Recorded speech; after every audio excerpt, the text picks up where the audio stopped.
Hello. I just finished reading a new novel, which I loved so much. It is one of the best books that I've read this year, maybe even in the past few years. It's an utterly absorbing family epic, and it is called Buckeye by Patrick Ryan. Even though this story follows multiple generations, it's primarily about the lives of two couples living in a small town in Ohio, and it follows them from the beginning of World War II through until the end of the Vietnam War. So for quite a long period of time, during which I felt like I got to really know and care about and love all four of these individuals. And it shows how a chance encounter has dramatic consequences which play out over multiple years, and it shows how the country changes during that time as these individuals are going through their own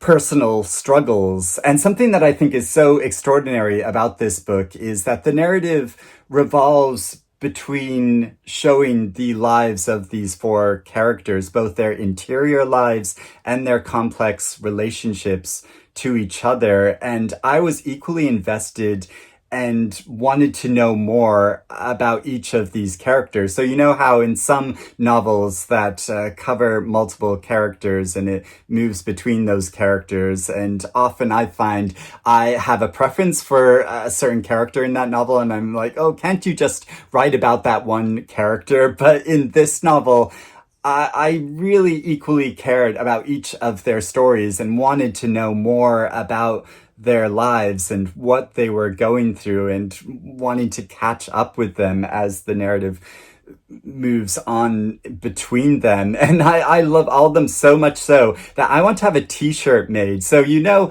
with the novel A Little Life, how there was that famous t-shirt that is that shows the names of the characters of Jude and JP and Willem and Malcolm, which is a bit of a misnomer because if you've read that novel, you know that it is primarily about Jude and Willem also, but primarily that novel is just about Jude. And this novel, it really is about all four of these characters' lives. So there is Cal and Becky and Margaret and Felix. And I wanted to have a t-shirt made so that I could wear in this video, but it would take too long to have it created and sent to me. And I'm really just so excited to talk about this book that I just want to explain why I feel so passionately about it. And so each of these characters, so Cal, who we meet at the very beginning of the book, he is born with this condition where one of his legs is quite a lot shorter than the other, and this creates issues for him, physical issues throughout his life, but also obviously a lot of self-consciousness about his physical condition. And going into World War II, it means that he is not able to join the military, and this creates a lot of self-consciousness and guilt for him. But also he comes from a family where most of the central members of his immediate family have died, all except for his father. And there's this one tragic line at the very beginning of the novel explaining his life, and how it says, Cal couldn't shake the feeling that out of the family, he was the last one his father would have wanted to be left with. And here the two of them were. And how heartbreaking and tragic that is, to think that you are the only surviving member in this immediate family, and that your father had a preference for all the other members of the family, and now he's just left with you. And this creates a dynamic which is so claustrophobic and toxic and horrible, but also he still loves and cares for his father. And his father is a very difficult individual and a really interesting kind of peripheral character in this novel, who plays a big part in the story throughout it as well. And his father is kind of a hoarder, and he has this proclivity that he writes letters to American presidents and officials in the government, kind of complaining about the administration and decisions that are being made. And these letters are reproduced in the story, and it shows the quirk of his character, but also about the real feelings of frustration and anxiety that ordinary citizens feel and are powerless to express in many different ways, other than just kind of crying out in the dark. So yeah, there's his father as well, but yeah, Cal himself is a really sympathetic and individual who just likes to read comic books, and he meets a girl named Becky, and they fall for each other and they marry. And Becky, her father owns a local hardware store, which Cal starts working at, and so this creates a kind of entanglement between their families. And Becky is a really smart and sympathetic individual, and who is born with this special ability that she can kind of hear or communicate with the dead, and so has these kind of special abilities. And this is something really interesting and challenging about the novel, like challenging for me to read about, because her psychic abilities are taken very seriously and play a part in the novel. And me, who doesn't believe in anything, that is not in reality, that can't be, kind of tangibly felt and understood.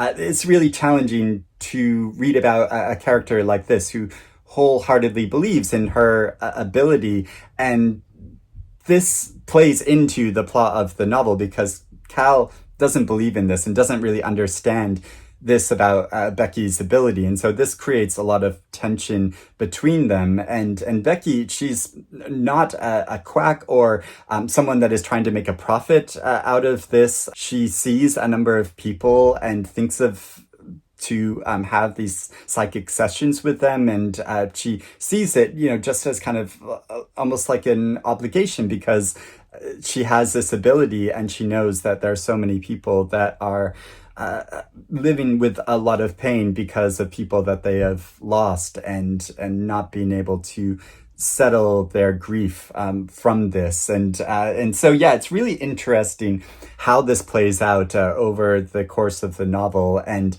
it also slightly how at the very beginning Becky writes a letter to her older self when she is quite young. She writes this letter, and she asks Cal to keep this letter for her and only give it to her when she is 60 years old. And so this is a little like mystery that is just kind of planted in the very beginning of the novel. And we find out towards the end what this letter contains, and how this letter and what it says also like plays into this issue of her psychic ability. And so yeah, it's something about the novel and the story and her character that I'm still sort of mulling over and thinking about and trying to figure out how I feel about this. So that is one couple in the story, and then there is another couple. There is Margaret and there is Felix, and they're kind of like a golden couple. Each of them are both physically very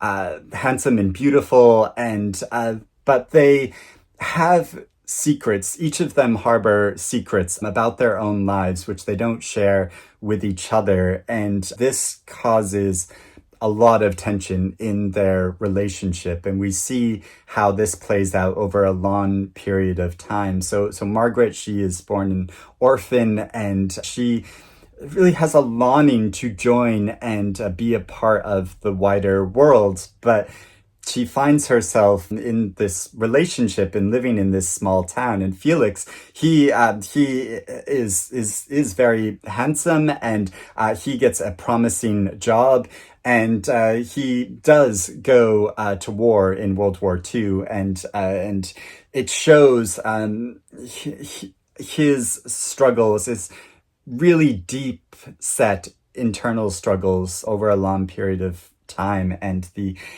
the the friction in his relationship with Margaret and the things that they hold from each other, and the way this novel shows the consequences of the secrets that we hold about our lives, how what happens when we don't reveal to the people that are closest to us the things that are essential to ourselves. And there's a really striking line in the novel about this, where it says, "Therein, she thought, lies the unbearable solitude of a lie. You're alone when you tell it, alone when you live it, alone when you try to dismantle it." And it shows how these secrets that we keep really cut us off from everyone else, that create this deep sense of loneliness. And it shows this amidst the complexity of these characters trying to live their lives, of the messiness of their relationships and their desires, and how they are trying to express themselves, but within the constraints of their era and the expectations which are placed upon them. And something that Patrick Ryan gets so well, which I feel really sympathetic towards, of showing this kind of American ideal, which I grew up very much feeling, the reverberations of this American sense of this kind of 1950s idealized like nuclear family, and that if everyone conforms to this certain lifestyle, then everyone will be happy. And as we all know, as there have been changes and developments and progressions in society over the decades, that this isn't a perfect way to live, and doesn't create long-term happiness for a lot of people. And so it shows how these two couples, they really experience the pressures of the time period to live in a certain mold, and how they are struggling to break free of that and express themselves outside of that, and how this really besets their lives. And so it's showing larger American life and the tensions in the country, alongside the individual struggles of these couples. And at one point it discusses Norman Rockwell's paintings, and these kind of idealized scenes of American life, and how the couples in this just can't live up to that. And it shows the real pressures of wartime life, how wars create this kind of emergency situation, which everyone is immediately concerned with, and that has real physical and emotional consequences to everyone's life. But how this situation means that so many individuals have to defer the things that they are going through, that so much gets subsumed about people's lives, that then create difficulties which take years and sometimes generations to work through. And I really appreciated how the novel shows the effects of war in this way. And so even though this novel is set in the past, I think it's very timely. It says something about our present times and the anxiety and fear as our world is becoming increasingly divided, and there are more wars and battles and conflicts, both within America and outside of it, and how there will be so many issues that arise from this that will have much further personal consequences than just the immediate effects of war. And so how this shows what life is really like during wartime, and the attention to detail that Patrick Ryan has of changes that are occurring, but also how these characters are forced further inward into themselves and not allowed to be the people that they come to fulfill their potential, their innate potential that they have. And I love how there are so many great bits of descriptive detail in this story that really bring the era and period to life. So it discusses how there's paratrooper pie and how the rations which are given to the military, how sometimes they're strangely colored, and it shows a scene of a conflict and a horrifying encounter in war, and it creates this so vividly that I really felt the terror and panic of this, but also the personal consequences for the military involved in this. The title of the novel also grows to have a larger meaning throughout the book. So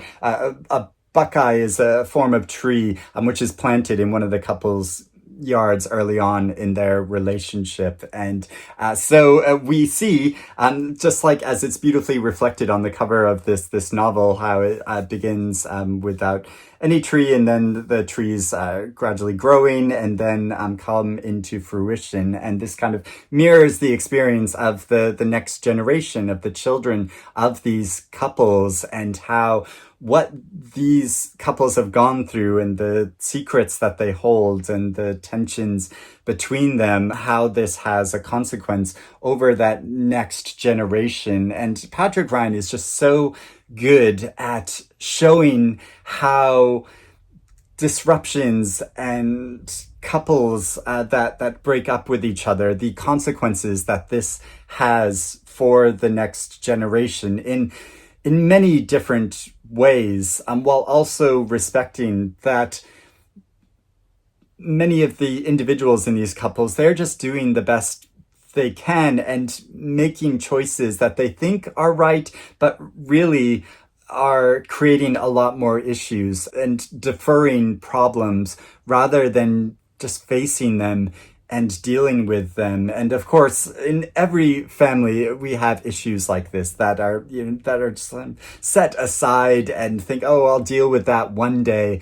But over time, this has a cumulative effect where it can really tear apart people's lives and create so much hardship, which can't be fully understood or worked through until they're fully faced. And so, for instance, one aspect of the novel is how it deals with sexuality, and how, especially during this time period, someone who is homosexual, they would naturally repress that aspect of themselves, and how far it is pushed down inside and not dealt with, and how this has consequences over time, not just for that repressed individual, but for the people around him. And I thought it was so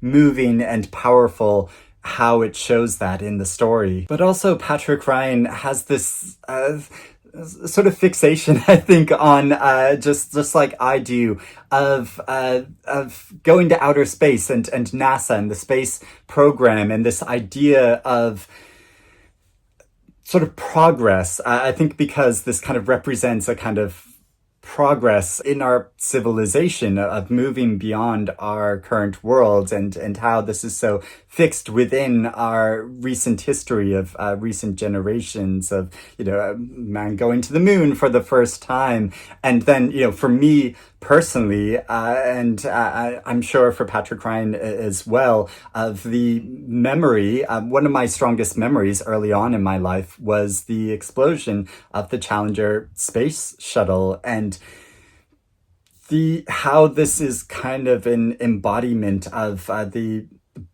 break in a kind of dream of progress in our society, or showing the limitations of our progress, and that's not specifically mentioned in the novel. It just kind of mentions the kind of space program, and but it's something that Patrick Ryan has dealt with in his previous fiction. So a collection, short story collection of Patrick Ryan's from 9 years ago that is called The Dream Life of Astronauts, and one of those stories is about the Challenger explosion, but is also about a number of characters that are kind of loosely around the NASA program. And some of these characters appear in Patrick Ryan's first book, which is a book of interconnected short stories called Send Me, which first came out 20 years ago. I can't believe it was so long ago, but I read this debut and equally loved it so much. Completely fell for Patrick Ryan's writing, and this was back in a time when I would purchase advanced copies of books before they came out because I was so eager to read them.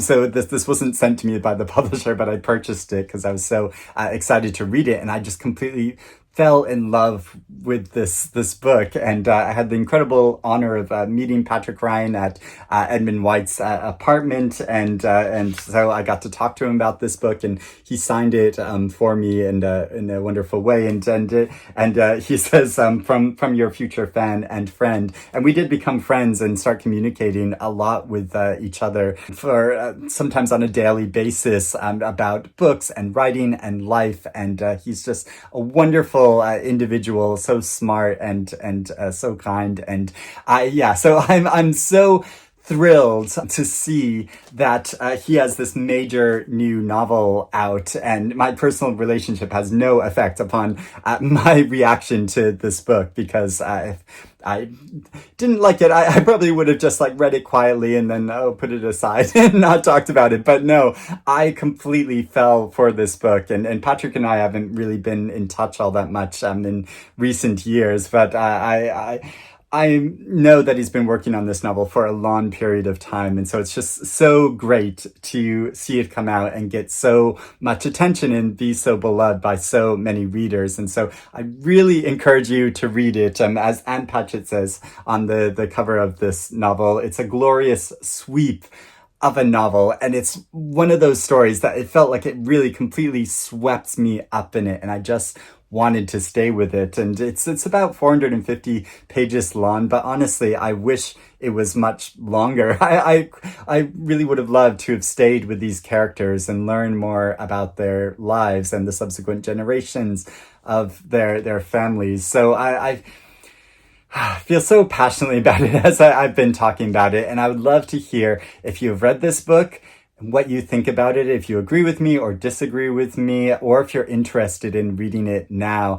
Please let me know about that in the comments below. But thank you for listening to me talk about this novel, and I'm gonna go make that t-shirt now, and I'll wear it in a future video, because I just love the idea of having this, walking around with this t-shirt with these 4 names on it, and maybe someone will say to me oh, who are those names? And I can say, let me tell you about the novel that these characters appear in, because it would just make me personally very happy to wear a t-shirt like that. But I hope you're doing well and reading good things, and I will speak to you again soon. Bye-bye.